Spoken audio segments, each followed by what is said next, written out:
Content warning. We have fun and laugh a lot during the process of making this podcast, but some of the movies we watch have adult situations. That means we may use language that isn't suitable for children, as well as topics that could be triggering for some. We want you to enjoy our podcast, and that means taking care of yourself and feeling safe. Thanks for listening.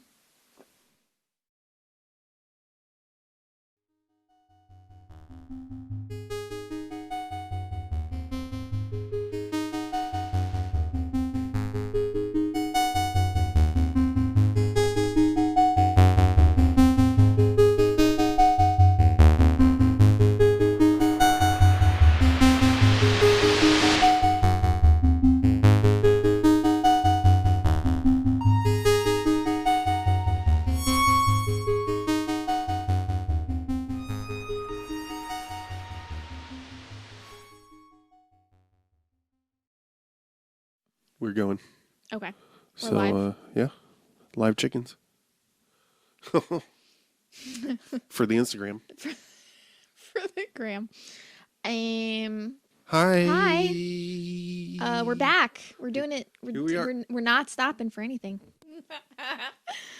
Yeah, we're doing the thing. We're doing it. We're doing the podcast. That's what we're doing. Gangnam Style. No.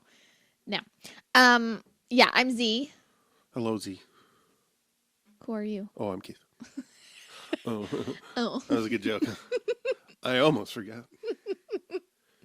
Today we're going to be talking about, or this episode, I should say, Yeah. because the day's full. Yeah. We're doing so many eps today. This episode, we'll be talking about 1985's Oh, yeah, that's right. Jagged Edge. Jagged Edge. Year I was born. This movie came out, and so did I. That means this movie's only 21 years old. It's barely legal. I'm sorry. I'm staring at at this ice the on the window? the ice that's formed on the window. Yeah. I've not seen that before this moment, despite the fact that I slept It must in have this just room tonight. happened because I didn't notice it before. Yeah, setting up. yeah. It's very cold here, and it's It's been so a for little the last chilly. few days, and Little we've chill. had snow, and some ice has formed on the window it's weird. on yeah. the outside. But not Fortunately. like on the edges, like how not like little No. cute ice Not on the like edge of the in, window. Yeah, not like In A Christmas Carol. yeah. It's literally child's just like a drip, Christmas in Wales. drip down the middle of the window, and I just- assume it it looks dripped like from a the crack in the overhang. window. That's why it's freaking Yeah, me out, because yeah. it looks like the window is cracked, but it's anyway. So we're doing great. So Jagged Edge. 1985. Yes. Jagged Edge. This movie was interesting. I don't think it was. I honestly feel like, I mean, this is like it's a tale as old as time. Falling for the wrong guy is essentially what this movie's about. Is it? No.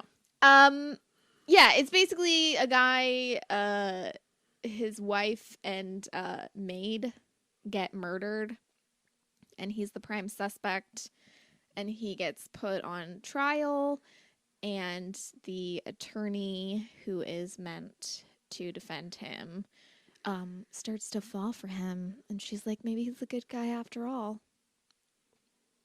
Spoiler alert. He sucks. Can I do some credits real quick? Please, yes.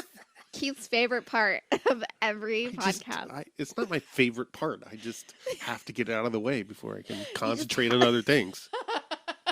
You just have to do it. Directed by Richard Marquand. Okay. I don't know.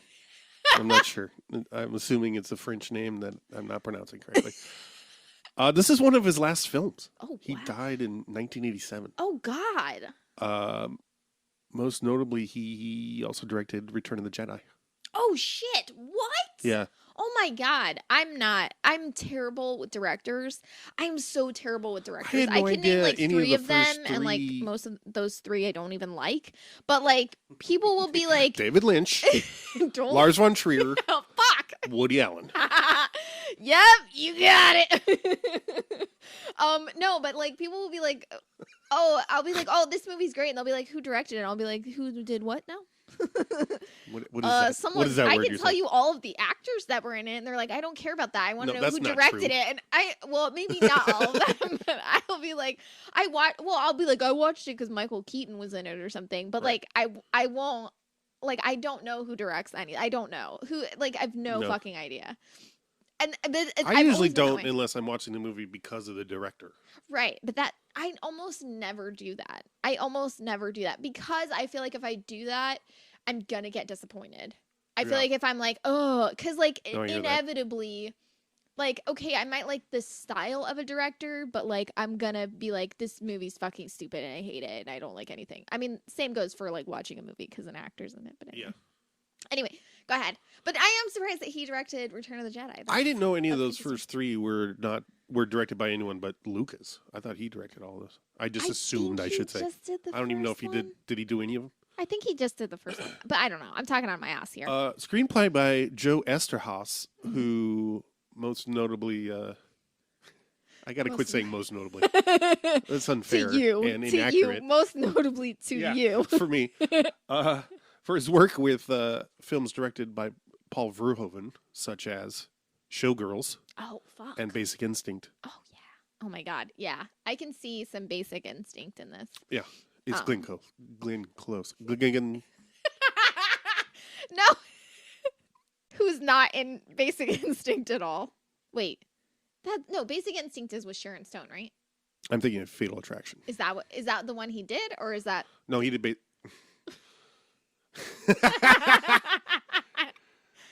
Glenn Close is in Fatal Attraction. Correct. Which has nothing to do with Joe Esterhaus or Paul Verhoeven. What? I really shouldn't do this. This is not a medium I should be participating in. It makes me laugh just because you're like... You're a horrible person. No. We know that already going in. Basic Instinct, written by Joe Esterhaus and directed by Paul Verhoeven. Yeah. That's why. And not starring anyone named Glenn Close. Oh my God. But they do both have Michael Douglas. What both have Michael Douglas? Oh yeah, both of those movies. Yeah. You're right. Oh my God, yeah, he was in some '90s movies, wasn't he? Oh, he sure was. Oh my God. Anyway, all of these fucked up. Also, just every fucked up movie of any note that involves, like, basically, like any kind of. What are you laughing at so much? Nothing. I'm sorry. Ow. I didn't even see it. What happened? Hit my headphones with the clipboard. Oh, man. I'm not feeling good. No. Anyway, this movie stars Glenn Close as the attorney and Jeff Bridges. Am I right about that? Yeah. Okay, good. No, you got it. Jeff Bridges as the didn't he murder suspect? Yes. Who she defends. His character's name is Jack Forrester. Glenn Close's character is Teddy Barnes. Mm. Peter Coyote's in this too. Yes, he plays the district attorney, the prosecuting attorney. But I gotta say, for me, it's all about Loggia. Oh yeah, no, he was. Eddie, I'm a busted tire, for Christ's sake. Lungs are shot. Can't even piss straight. You were the best investigator the DA's office ever had. A long time ago. 4 years. I know the fuck how long ago it was. And let's not forget. Oh yeah, Michael Dorn is like in it for like half a second. But I heard his voice. But fully recognizable. And I literally just was like, Michael Dorn! It was a moment. Like, and yeah, anyway. For those who don't know, and I can't imagine who you are if you're listening to this for some reason. Yeah, Michael Dorn was on Star Trek. Most notably as Worf on Star Trek The Next Generation and Deep Space Nine. In the films. Oh yeah, I mean, yeah, but And in my heart. Michael Dorn is in my heart. Son of Yeah. Worf, son of Moog. Gosh, I don't even know where to start. I mean, honestly, I think, first of all, I had a lot of trouble with the names in this movie. I mean, you'll be shocked to find out that every time, like, because... Well, I can't even say Glenn Close without having to be very intentional. I couldn't hear what they fucking... Like, they said, so the Jeff Bridges' character's wife that gets murdered, her name was Paige Forrester. But when they would say it, I was like, why are they literally calling her Bitch Forrester? Like, I literally I was like, what the fuck? And then when they had that other dude later on in the movie who was like Bobby or something, Robert Slade. Oh, yeah. I thought they were calling him Slade. Body Slade. And I was like, what kind of fucking name is that? Bobby the Body Slade. They're like, he goes by Slade. Body Slade. I was like, Body Slade? What the fuck? Like, this isn't the kind of movie for that. Bitch Forrester, Body Slade. I'm like, what the fuck? Like, it took them saying Paige, like, just as a name on its own for me to hear that it wasn't Bitch Forrester. I literally was like, is that? I was like looking at you while we're watching it. Like, what? You're not okay. You're not reacting to them saying her name. I'm so just I'm so mishearing desensitized to that word. So full of shit. Also, we watched the trailer before we watched the movie? Yeah. It was a crime so violent. You think I killed my wife? Prove it. A murder so well planned. You want people to say, geez, you think he could have done that to his own wife? That it may change as many lives. You're under arrest for the murders of Paige Forrester and Consuelo Martinez. As it claims. And the trailer looked like it was from the 70s. Like, I don't know. Oh my God, I know. Yeah. Horrible transfer or film quality or what, but I think trailers do that. Like older trailers, like you watch them and sometimes it literally looks like they got recorded onto a VHS that just sat in someone's garage for 20 years and then they're like, "Oh, let's put this up on YouTube." It'll like have that weird like sound in the, you know, where it's like the tape has worn, you know, you're like, oh God, you know. You can hear the tape being stretched to the point of almost breaking. Oh, yeah, no, the first thing I noticed, so the movie opens like from the perspective of the killer or whatever. Oh, that's right. With some sexy ass sax. Oh, playing. yeah. But they're going through the house and I'm like, God, I fucking love 80s, like, design. I fucking love it. I know. Keith he's just disappointed in me and shaking his head. That, like, I just disagree. Rich people, minimalism, shit. Oh, I like God. that, yeah. Oh, from, like, the 80s. God, I love it so much. I fucking love it. And I don't remember that being the case in this film, but I feel... Blah. I feel like, yeah, I don't know. Like, especially like it was the beach house or whatever, yawn. Oh, yeah, right. And it was just like, there was just like a table and like a vase on the table, like on the stairs. And I'm like, oh God, I'm such a sucker for this shit. And it's just. There was a table on the stairs? Like, yeah, the stair, like. Oh, like the landing? Yeah. I don't know names of things. I don't know what things I'm are. sorry. I don't know what rich people live like. But yeah, that was like the thing that struck me first was like how... I far preferred the interior design of Julia Roberts and her abusive husband's beach house in Sleeping with You. But that... I know, it's much later. It is. It's well, yeah, it's like 7 years later, 6 or 7 years later. But I will say this, the endings were similar, I feel like. Also the beginnings. The beach house and fair. murder. I mean, the murders are different, but right. And I'm like, is this the same? Right. I guess it's different coasts or whatever, but yeah. But also, like like I'm always like so critical of how they portray crime scenes. Like I'm not an expert. I've been involved in a crime scene in the sense of like behind the tape, a witness, kind of thing, and like, but like the way that they Please be careful. That's my legal counsel. and but like I'm not like actually like I don't actually know what procedures are and what the police do and what like lawyers do, but like Peter Coyote like rolls up to the crime scene. He's the district attorney, and he's like taking a look at everything, and I'm like, would they do that? Like so much of the time I'm like that would I feel like they try to minimize who can just like come in barefoot and step on the crime scene. I don't know, like that was very confusing to me. He's just like walking up and down the stairs, and like he's just like not wearing any protective gear. Like, yeah, okay. Definitely how it's treated in movies has changed. Yeah, I mean, I'm a stickler for whenever like you see someone that's like doing crime scene stuff and their hair's like down. I'm like, no.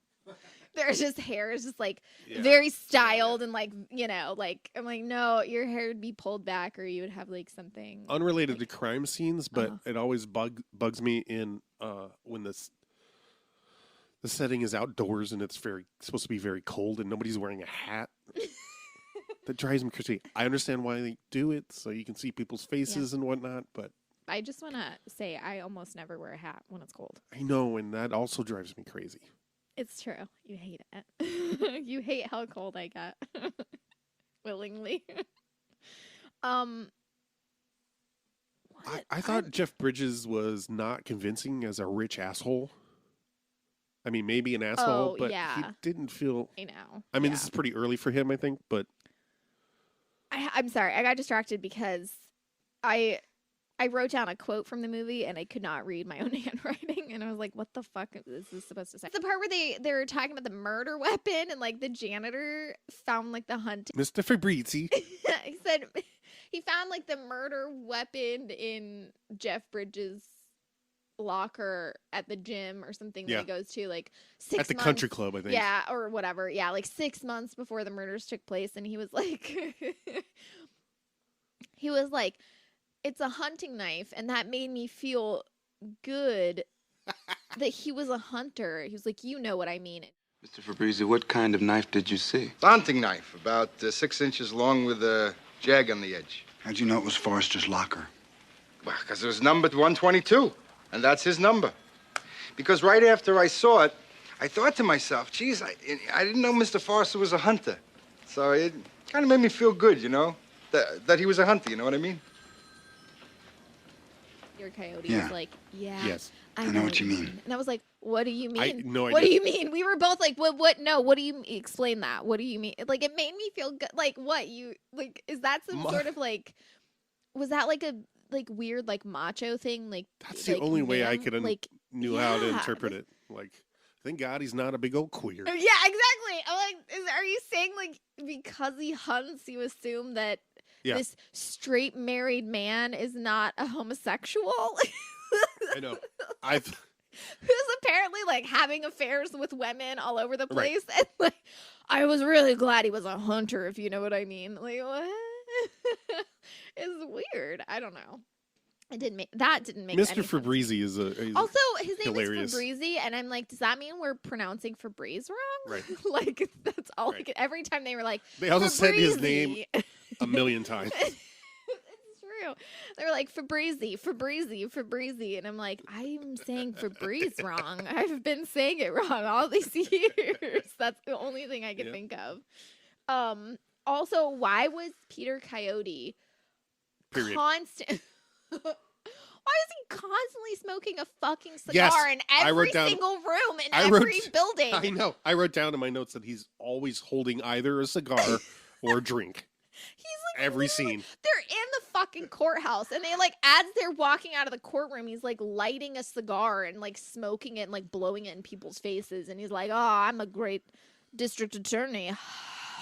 I'm like, what the fuck is this? Yeah. I mean, I know that like smoking was a different thing in the 80s. You know, there weren't as many rules, but I'm like, I feel like the cigar thing is weird. Like, did people really just like Also, this is set in San Francisco. It's not like light up cigars in the middle? he's not like a courthouse. yeah, he's not like that Southern lawyer trope. Right, exactly. Yeah, it was so confusing. It's not New Orleans. It's not. Also, I noticed so Robert Loggia is in this as Boy, is he.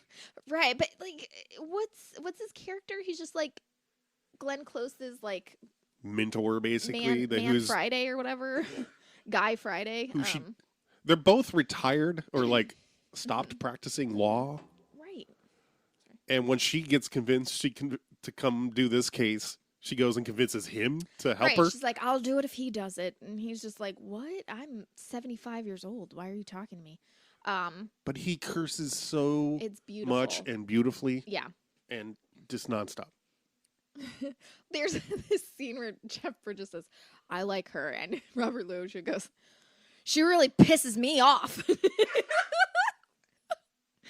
then he's like cursing a lot or whatever. And Glenn Close says, did your mother ever wash your mouth out with soap? And he says, yeah, but it didn't fucking work. It's so good. Which I like because I feel, I don't know. I always feel like, not that it's true or not. I think it's just because I lived a very sheltered life as a youngster. But whenever like there's an 80s, early 90s movie and there's lots of cursing in it, I'm like, oh my God, they did this back then? Like, because I was never allowed to watch those movies. But yeah, it's only him. I mean, it's mostly him. Yeah, I know. I mean, imagine but Teddy Barnes drops some F bombs or calls Jeff Bridges a so and so or something. Yeah, but but there. God damn you! There's a scene where Glenn Close and Robert Loggia are having a beer and like they're drinking Budweiser. Ew. I know. But I feel like that's a specific thing in the movies where like if you're showing someone that's like poor or just like working class, they drink Budweiser. Absolutely. And it's always Budweiser. And I was like, this is like a fucking statement. It's like everyone drinks Budweiser. It was like the only beer like that. Yeah. But I'm like, wouldn't PBR, like I feel like PBR is way cheaper. Now, maybe not way cheaper, but like I didn't know about PBR until I was in my 20s, well, and it was already I was like, is it like a regional thing? You know what I mean? Probably. Is it I think Budweiser where... was like probably one of the first national. Yeah. So, I mean, I say I'm not like a big beer drinker. I can drink like a beer and then I'm like, oh, my tummy hurts. I associate Budweiser with my granddad. Ooh. So I'm like, ooh, like I fucking know what that means. I don't. So none of like most of my the family that I grew up in close proximity to, and by most of I mean all of the family I grew up in close proximity to, none of them drank alcohol at all. So I did not grow up around any alcohol consumption. So I have like no idea what like normal drinking looks like. I mean, I don't think anyone really does, but yeah, normal. Yeah, like, but yeah, so like I don't have associations with like personally I don't have associations with alcohol in the sense of like there was one of my it's one of those things. I mean, the only association I had with it was my mom's best friend's ex-husband used to come hang out at our house, and he was 100% of the time absolutely trashed. And that was the only association I had with drinking as a kid. So like I was like, I don't think people can drink responsibly. Like he would always he always had like a beer koozie, like the koozie. He always like was just drinking. But he would drive for like 2 hours to get to our place just to hang out. That's a lot of beers you can put away in 2 hours. Yeah, and he would just be absolutely like driving completely. Mm-hmm. Yeah. And they'd be like, you want some coffee or something? And he'd be like, no, I'm good. They're like, you want some water? Anything? He'd be like, no, I'm good. And he'd just go home at the end of the day. My mom told me this story, like in our history, relatively recently. I mean, she's been gone 10 years, but which is wild. Yeah. Don't let that sidetrack you. She told me the story about how she and my dad like went to somebody's funeral and gave this guy a ride. Yeah. And then afterwards, my dad just pulled up to a liquor store and my mom's like, "What the fuck are you doing?" He went in and bought a 6-pack and for that guy. And then they just sat outside while he pounded beers because he was shaking from. Oh, fuck. Yeah. But I'm like, why didn't you get loaded before the funeral, dude? I don't understand. Yeah. That would. Wow. But also what this a story to tell, though. I know. Like. And apparently there was no communication between my dad and my mom about this. Wow. Yeah. Anyway. Woo. Alcoholism. Okay, we're going to take a break real quick. Be right back.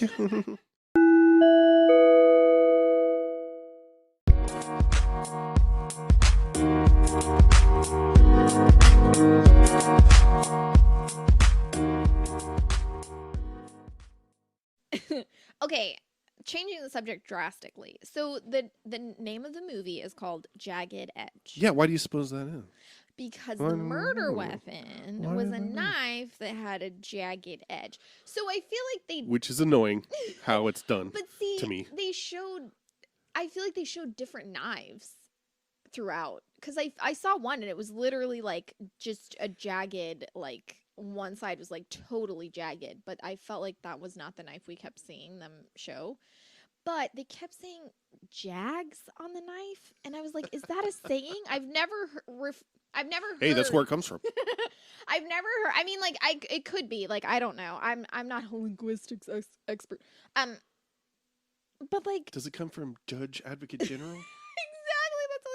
But they No, were like jags. There were jags all over, like on the knife, and I'm like, jags on the. I've never referred to something having like some like being jagged as having jags. So You know, that's another thing that was. Jigs and jags. What's that mean? Like zigs and zags. Or like a jigsaw. Jigsaw? Jagsaw. It just annoyed me because the knife they had in the courtroom that they kept yeah. holding up, it had like... Right. That's So what I'm it saying. has the main blade and then the back where it's curved Mhm. a little bit. That's the only part with serration. Mhm. And they're implying that this was the murder weapon because... I mean, the technically, victim- one edge was jagged. I mean, that's enough. Like, what?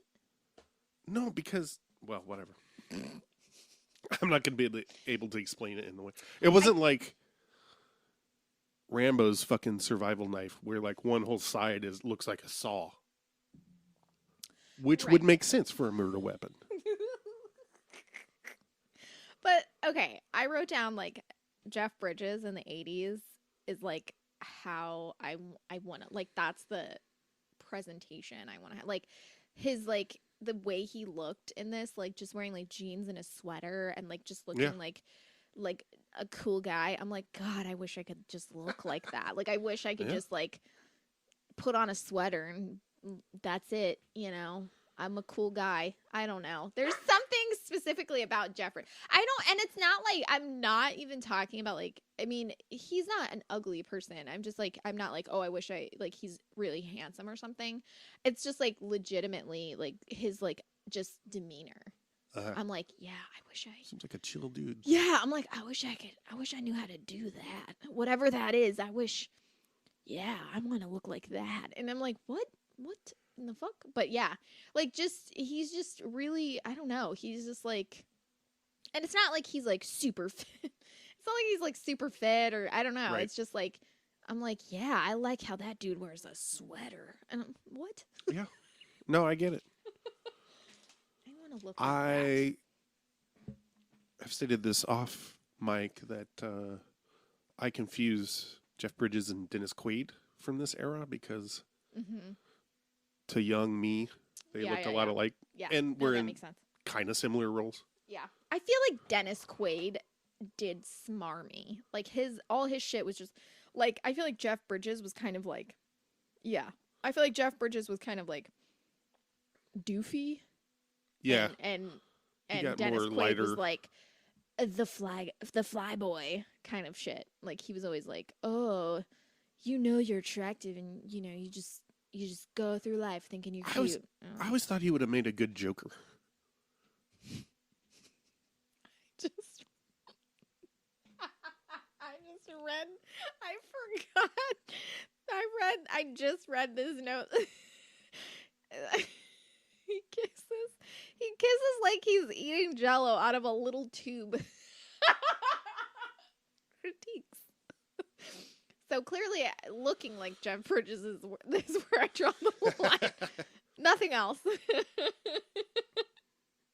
Oh God, and all his like weird like Asian theme, like every time like Glenn Close stayed over at his place, she had a different kimono that she would wear in the morning. Yeah. I'm like, why? Gross.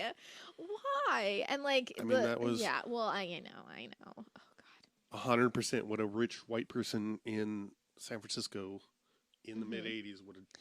I wrote down the sound of them kissing. I don't recall what it sounded like at all. I don't know why I wrote that down, but apparently it was gross or worth writing down. Also, like okay. So Jeff Bridges, This movie, man, I don't know. Jeff Bridges, like, so he's accused of murdering his fucking wife, and he's like, "Oh, I didn't do it." And Glenn Close is like, I'll only be a lawyer if you really didn't do it. And he's like, cool. And don't lie to me. Yeah, don't ever lie to me. And of course, she finds out he's lied to her like 17 times during the film. And she's like, why did you lie? And he's like, because I didn't think you'd be my lawyer. I'm like, what? Okay. Yeah. Anyway, so. Also, I like that she's a hard as nails I know. prosecutor.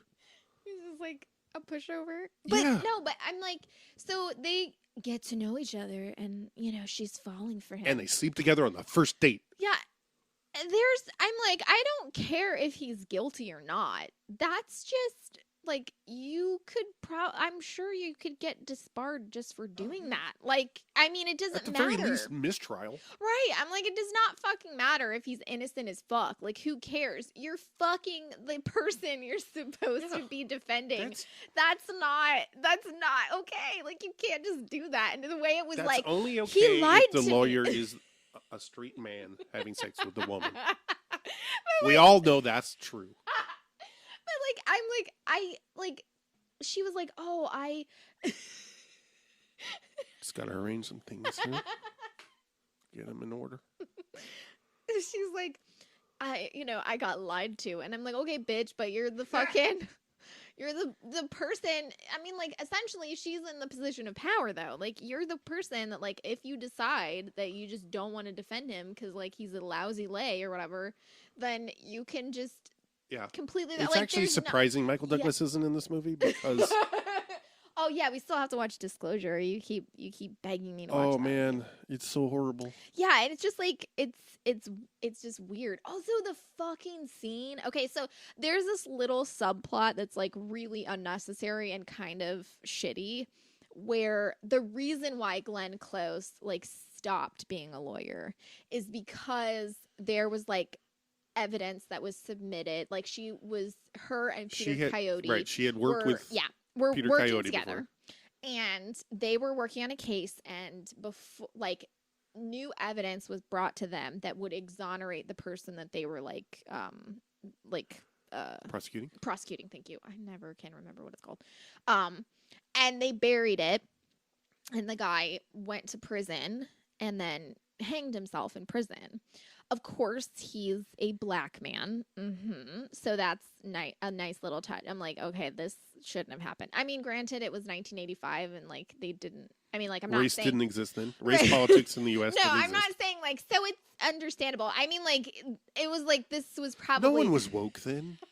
I mean, kind of, yeah. I mean, like, there hadn't been a struggle for civil rights. Oh, so yeah, but like, there's this like scene at the end, like after Jeff Bridges is found not guilty, where Glenn Close is like, I want to say something. I need to confess this, and she like confesses to the news reporters that are in the courtroom that like this whole thing happened. Media. Yeah. Hello, the media. And like the wife of the guy who hanged himself, who basically she fucking murdered because she threw away evidence. Well, she didn't know. No, she did. She said she knew. She said She didn't know until afterwards, and that's why she hated Coyote. Right? Oh, I thought she said she knew. I thought that's Oh, yeah, you're right. what You're she right. said. You're Yeah. right. So stop trying to defend white women. So the wife of the guy that's like dead is just sitting in the courtroom, just like nodding at her, like you're doing a good thing, and I'm like, no. Yeah, I read that as just No. a Yeah. figment of her imagination. You know what I mean? Yeah, right. Oh But my also, God, that would track. Yeah. She shows up at his funeral, Right. uninvited, And the wife is like, and she's "Get just like, the "What the fuck are you out of doing?" here! Like, you are not welcome. You are not wanted. Get away from me." And she's like, "I'm so sorry." And she's like, Don't "Okay." ever turn up to a funeral uninvited. Secondly, if you're a white person, don't ever turn up to a black family's funeral uninvited. Oh my God, what the fucking shit? Like, it's so, but like that whole like subplot, I was like, this feels so icky. This feels so icky. But And accurate. especially It's kind of accurate. Yeah. But like the end where she's like, and I'm the reason why he went to prison and then died. And, you know, the wife being like, that's, yes, thank you. Nodding like, yep, you get it. You're finally doing the right thing. I'm like, no, ew, that's so gross. But if it was a figment of her imagination, that would kind of track and that would make sense for like a white woman imagining, yeah, I'm doing the right thing. Yeah, I got this. I know what I'm doing. Yeah. But yeah, oh my God, I wrote like white women with X's, like women, WX. What's mixing? White Wixman. Wixmixon. God. I kind of don't want to explicitly talk about the ending or give it away. Why not?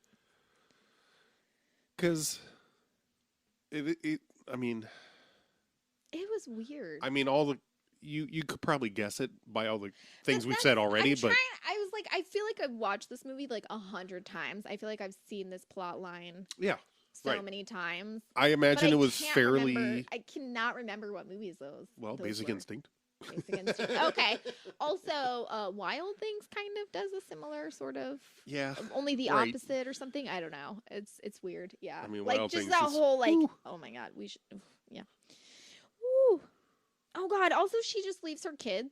Like there's so many like Oh, where she's yeah. just like at first I thought that she was like because she would like her. She's she got has, an like, ex-husband who's Yeah. they share custody, and who's in my mind clearly a gay man.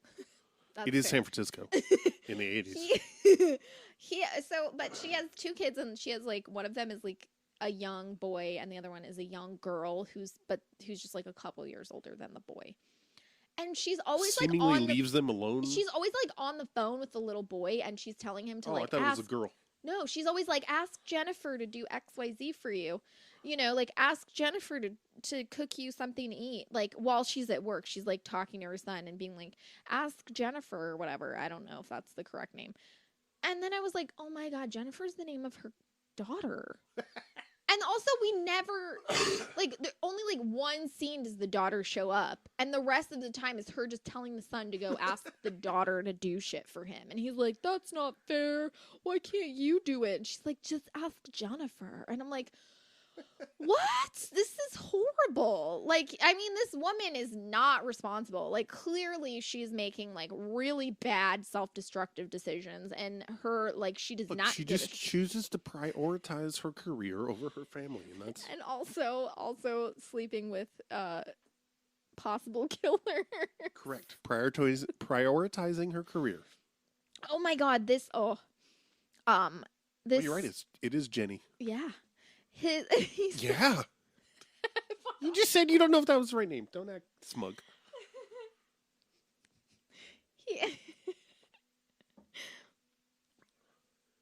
Peter Coyote says he's not a psychopath. He's an Iceman, and I'm like, That's right. it's possible you don't know what a psychopath Or is. what a nice man is. You're right. I'm like, what? Do you mean a snowman? I was just like, Do you mean a Sasquatch? I Do you mean a Yeti? I think what they're trying to imply is just like that, like I think that, like truly they didn't know like sociopathy or whatever, like being a psychopath was Right. something that was just like you don't have feelings about something, Right. you know, you know, but I think what they're trying to imply is that he wasn't like it was methodical, like he thought it out, not like that it was something that just like just happened, or I don't know. It was just I didn't. I'm like, what? It's a nonsense statement. And yeah, but that's one of the things is that they start to uncover connections to a similar murder that happened 18 months earlier. Yeah. And 2 years earlier or something like that. Yeah. And like one of the things is like, oh well, Jeff Bridges couldn't have done it because it would have taken so much planning to pull this off. Right. And I'm like, that okay. Okay, thank you for telling me the ending. Right. And I mean, I will say this about the movie, that like I feel like it was weirdly like there was a lot of like it felt kind of like weird disregard for like the trauma of women, like I have no idea what you're talking about. like when they're like, oh, you know, the reluctant witness they call it. Right. Yeah, I don't know. Like there's so many things of like just them being like, okay, now describe what this man did to you with a knife, and I'm just like, do we need to have someone crying talking about like a violent attack from a fucking masked man that broke into the home? Like we don't really need that. We can just be like, oh, I'd like to submit evidence of this person's statement, which is just as fine. Like I don't know. It's like, what year did The Accused come out? Oh God, I don't know. But you've never seen that? No, though. I refuse. Yeah, I was gonna say you should never watch that. Yeah, that one's rough. I watched that when I was like a teenager. Oh, good Lord. Why? What? I didn't know what it was. I wasn't like, oh, I know what this is all about. I started watching it and I was just like, I probably should. 88. Yeah. I didn't know it was that late. Mm-hmm. Oh, really? I thought also with Kelly McGillis. No wonder what I confuse it with. No wonder I confuse it with The Witness or Witness. Oh, I see. Yeah. There's this one. And Top Gun. There's this one scene where, like, after they spend the night together, Glenn Close puts on a kimono. Up. Yeah, she puts on a kimono, and then she gets up and she changes the sheets, which grosses me the fuck out. I'm like, no, we don't. I mean, like, this is how she finds. It doesn't make any sense. This is how she finds like the piece of evidence. Yeah, the piece of evidence that solves everything or whatever. But like, it makes zero sense. You can only makes you think about maybe instead why the sheets are dirty. Exactly. Maybe instead of changing the sheets, you could have been like, maybe she's trying to find something other than a kimono to wear. That would have been a more plausible plot line. Finding something appropriate to put on. I just wanted to wear something non-appropriative for a change. I know this is the 80s, but like, Jesus Christ. Like, I'm instead gonna just, and because she like gets up and she's like, what time is it? And he's like, it's 3 p.m. She's like, oh my. And then she like takes the sheets off the bed. I'm like, what? No, thank you. I don't want to. Also, stop acting like you were like, someone will do that for you. Like, there's no way. Yeah, there's no way that they're gonna change their own sheets. To be fair, the maid was murdered. So yes, but that was at the beach house. Oh yeah, you're right. He was not at the beach house. He was at the other house. So. Oh, I forgot this. Teddy's kids' room. One of them has a Ghostbusters poster. Oh yeah, that's right. When did Ghostbusters come out? The same year. That's wild. That's interesting. I thought that was like, yeah. Yeah. That's like it for my notes. Ghostbusters poster. Mine too. I have one. You have 2 fucking pages of notes. I do have 2 fucking pages of notes, but I've gone through. I've gone through. The best thing at the end was when Robert Loggia says, "Fuck him." Yeah, don't. I'm gonna put that in. Okay, good. But yeah, I was like, the thing that was confusing to me, I'm going to spoil the ending. I know you don't want me to, but okay. Yeah, okay. I have a couple things. Go ahead. In my notes. I was just going to say, like, okay, so it turns out that, shocker, Jeff Bridges did it the whole time. And you discover this because Glenn Close finds a typewriter in his house. With the sheets. Yeah, where the sheets are. In the linen closet. Which is also just his bedroom closet. None of this makes any sense. Anyway, so she finds a typewriter. This typewriter has been sending them anonymous tips of like things to look into. Well, the typewriter wasn't sending them. This typewriter has been typing notes on its own. It's a typewriter in the Tommyknockers? Yes. And someone has been taking the notes typed from this mysterious typewriter and sending them in. She gets these anonymous notes. Yeah. And they're like, the only thing we know, Robert Loggia is like, the only thing we know about it is that it was typed on a typewriter that was made in 1940. This is a terrible Robert No, it's Loggia. spot on. It's got, the T is raised or whatever. It's not like, so that's. Anyway, so she, she's like, oh my God, this is the typewriter. But something that like Peter Coyote is like, he's clearly been sending these notes to you. And that's where these notes are coming from.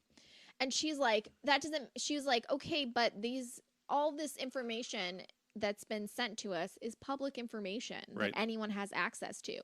And then at the end, they're like, he's the real murderer because he's been sending us clues. And I'm like, the only thing that I would confront him about is be like, why didn't you just say this ahead of time? Right, because the all clues public it's nothing that's like make it seem they're like make it seem like Bridges didn't do it. Right. Yeah.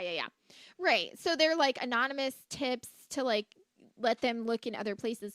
And they're like, oh my God, he did it because he's been sending us tips to look into other. And I'm like, I'm not saying that that's not sketchy, but like, that's how she knew it was him. And I'm like, but wouldn't it be just like that he was the only person at the crime? Like, I just feel like maybe him being like the only person at the crime scene is more of evidence that he's the murderer than he came, like, his maid was stabbed to death, his wife was stabbed to death, and he got with a jagged edge. He got bonked on the head. I feel like that's more evidence that he's the fucking killer than like we got anonymous notes sent from him. Know, right? Oh my God, he's a fucking psychopathic murderer. Yeah. Okay. He would be the prime suspect regardless. But like the fucking bandage he has on his head at the beginning. Oh my God. It's just so wrapped ridiculous around his entire head. and cartoonish. And there's like, you don't know where he was actually hit in the head. Right. You're like, what? It's just like just a bandage wrapped around his whole head. And you're like, okay, that's not. I'm not saying this is like how it should be, but I knew this like when I was younger. I don't know. I childhood friends or whatever. This kid was like, what are those? I know. She was like 8 or something like that. And she'd like fallen and like cracked her head open and gotten staples. And it was just like, she was just playing, Oh my God. They were just like this giant, like. So I feel like it's equivalent to me of like in old cartoons when someone had a toothache and they tied their mouth shut or whatever. I feel like with that, like with them being like, a child playing around them, like, he can't really do anything, it's on the head, like whatever. It's like a broken rib. They're probably going to be like, just try to keep it clean. Apparently they didn't have bandages big enough. But I'm assuming it was in his hairline somewhere. No, I think at some point you see a cut. Oh, really? On his forehead. I don't know. But this is so stupid. The other notes is there's a scene where, first of all, his wife's funeral. Mm-hmm. They're having it apparently on their land because right behind them are tennis courts. Oh no, I did not catch that. Yeah, I must have been writing something. And then there's the scene where he pours her ashes in the ocean. Oh right, that's right. And it's just like, why? Wait, first of all, and also clearly that ties into the Lebowski. Lebowski. He, like, when he's dumping her ashes, he takes, like, the lid off of the... urn. Oh, yeah. I was going to say canister. That's not wrong. The ashes canister. And he just, like, sticks his hand inside of it. Oh, no, does he? Yeah, he sticks his hand inside of it and then, like, pulls a little bit out and then just kind of, like, dumps it. And then dumps The urn. Ew. I know. He's like, are you like? What are you doing? Like, I don't know. I Like, just want to touch her one last time. it's so gross. I'm gonna just jam my. Also, hand he's in out. this fucking urn. He's somehow out in the middle of the San Francisco Bay with the Golden Gate Bridge in clear view behind him. I'm like, I'm pretty sure that's a prime shipping lane that you're just parked in. Those ashes won't hurt anyone. It's fine. The fishes are glad.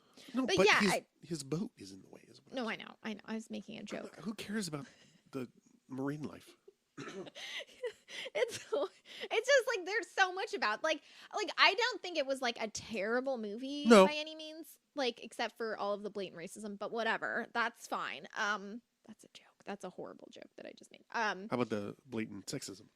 No, that's fine. I don't care about All sexism. Gender doesn't exist, so sexism is not a thing. Takes. I got him. No, there's a lot of like weird shit in it, obviously, but I feel like for the 80s, like it had enough of a plot that like you're like, oh, okay. And the twist ending, I mean, like, it's a good murder mystery. Yeah, good yeah, enough. that's what I'm saying. Yeah. You're like, oh, and like the only thing I hated about it was the whole like, oh my god, it's so glaringly obvious that this typewriter tells that he did the thing, and I'm like,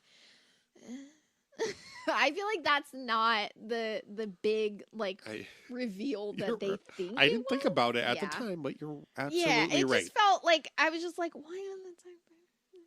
Like, I mean, like the scene where she's trying to take the typewriter out of his house and get out. That was very anxiety inducing. I was like, oh my god, I'm gonna pee my pants. Like, cause she like runs out because her car, like, you know, throughout the movie, like the battery dies randomly. I think this is the only time that happens. Right? Remember, because she keeps leaving her lights on, and Yes, he's like, okay. I'll give you a jump, and she says, why don't Why you don't you just invite me over or whatever. Why don't you just come put it in me?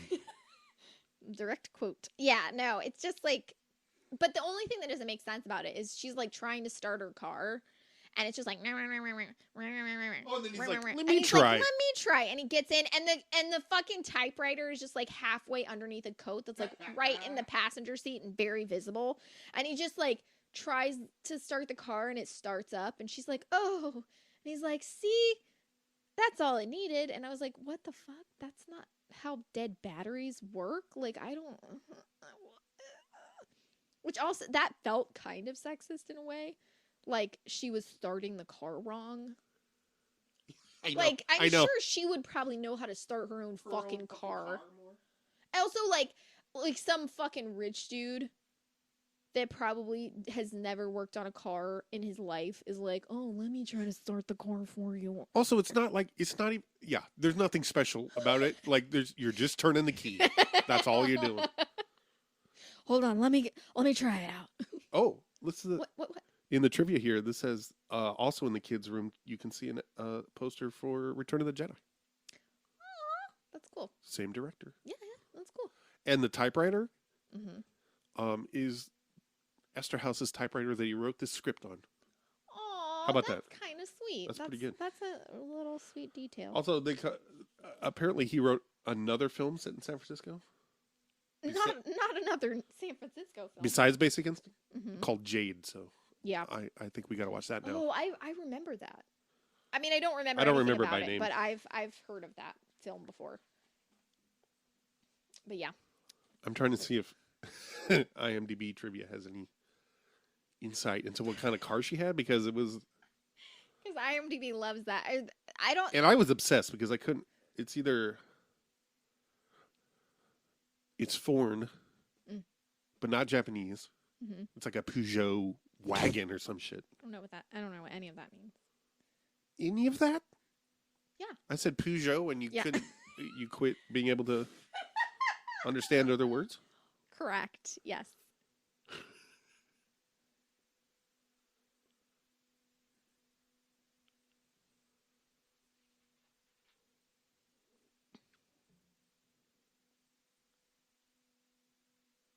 Nothing. Wow. I'm disappointed in you. Glad we IMDb. paused. But I'm gonna call it a Peugeot. I'm gonna call it a podcast, honestly. Like, I don't really have anything else to add. I think it was an interesting movie that If you're a fan of the genre, Yeah. which apparently both of us are, because Yeah. we keep watching these kinds of. I mean, honestly, I think there's something about it that's like 80s, early Yeah. 90s Yeah. that I'm like, yes, I want to watch like Yeah, no, for me, it's a crime lot of stuff like from all yeah. these movies were, especially after Silence of the Lambs. Oh god. There's just 100 serial killer, Yeah. police, Oh god. courtroom procedurals, Yeah. murder mystery things, and I didn't watch any of them at the time, Yeah. mainly because I I, mean, didn't they- want to. yeah. But I- also, if they were in the 80s, I was too young to. Yeah. And yeah, there's just care. something. I think there's something about it too. There's something that is like now because of shows like CSI and stuff like that. Like there is so much attention to detail that it's like everything seems, I think, more unbelievable. Huh. To me, you know, it'll be like they just try to cover their tracks too much, and it's just like, okay, I get it, like, you know, and they try to, and you know, they try to. I mean, most movies do this, but like they always try to like surprise you with who the real killer is, and I'm never surprised. I'm Right. never surprised. I'm always like, yeah, I get it. But I feel like in the night there was just some, I don't want to say an innocence because that's definitely these murder mysteries were so innocent. That's not quite what I mean, but there was like a naiveness about them that makes them really a lot more interesting to me. More, Like yeah. because they're more about like why a person would do it Yeah. and not how, you know, and they're not like, oh, these are all the little tiny details and here's all this little Yeah. traces of blood and everything like that. And it's more about like, I don't know, they'll just like go, like it'll be some creepy ass motive or some weird shit happening and you're like, oh, this is interesting, as opposed to like now they just like are like, oh, we have to very, very, very specifically detail every second of everything that could have possibly happened. Right. And you're like, It's all DNA and yeah. And I mean, like, that's fine. Like, and there's a, you know, like a couple years back, I probably would be like, oh, I don't like, you know, like probably 10 years ago, I'd be like, oh, I don't want to see something from the 80s and 90s because it's not as believable. right. And now I'm just like, I don't need believable. Well, in the 90s too, I feel like you get more of like maybe it's just the films I've watched, but like more of like they're often bring in supernatural elements or like it becomes good versus evil. Yeah. Eye roll. But Yeah. fucking Fallen. Oh God, yeah. That I was and like, Gothica. oh my God. All this wild one. ass shit. We should do one on Gothica. And That my was- favorite from my top movies we watched last year, Sensation. Oh my God, we gotta do a podcast on Sensation. Agree. We gotta. But yeah. And Color of Night. My yeah, other favorite. no, absolutely. Yes, I would watch that again for this podcast. Painfully so, but I would watch it again. Yeah. All right. And that's Jagged Edge. That's the podcast. And now, On with the show. Exit music. Bye. Bye. Fuck him. He was trash.